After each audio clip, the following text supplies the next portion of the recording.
Crapper John's Corner, folks. Actually, this is still built from the days when the Mollie Kathleen was in operation. Every level had their own outhouse. Honey bucket got dropped here. Take a look at the bottom of our tram over here. You see a little lantern burning, the little silver one. Now, the Black Diamond, as I told you earlier, is adjacent to us. It's a separate mine, folks. The Black Diamond does not have a hoist house like we do. They run their gold ore carts across our tracks and goes up our shaft here. We charged them a fee back in the days to do so. Now, as long as that lantern's lit, that means the Black Diamond hasn't shut the fresh air off to us.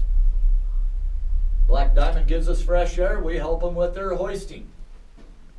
Back in the days, folks, they bragged upon their gold coming out of there. They had every right to do so. They hit veins there, folks, that were so rich, every ore cart that came out of there, 4,000 ounces of gold per ore cart.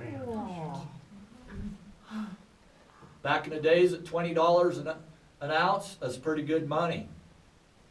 I call it the Jimmy Buffett days. Good money. Now, anybody have any questions for Crapper John before we move on around the corner? What did they do when the outhouses got too full? They got filled up and taped up to the shaft. That's kind of a crappy question. You got a new one? Say bye, Crapper John. Here we roll on around.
We'll exit off the tram here, folks.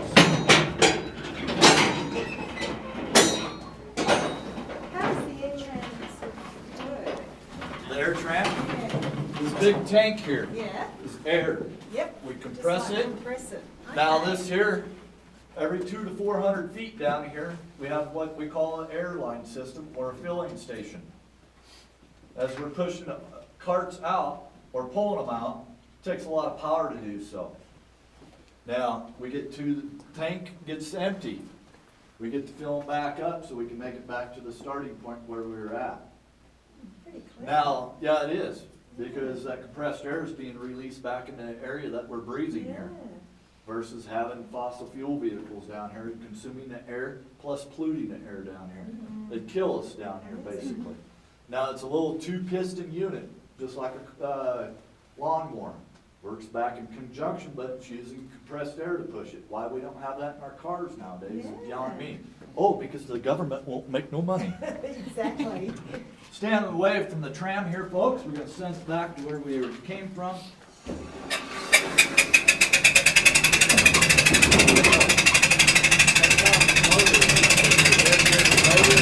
Basically, a two-piston, like it's on the car, like a V8. And the air pushes down one, releases the air, the other one is being compressed back and forth, and then what happens on the side, there's just one gear on there. It's got a forward and reverse valve on there, so it changes the rotation of the motor. So the sprocket is like a bicycle. And it's geared just enough to be able to pull 6,000 pounds. So we can go ahead and send it back into operation going that way by just moving the valve.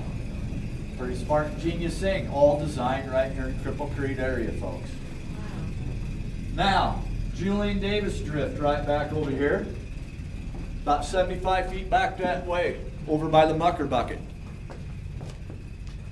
Out of that 75 feet, we pulled about $1.5 million out of that drift. Wow.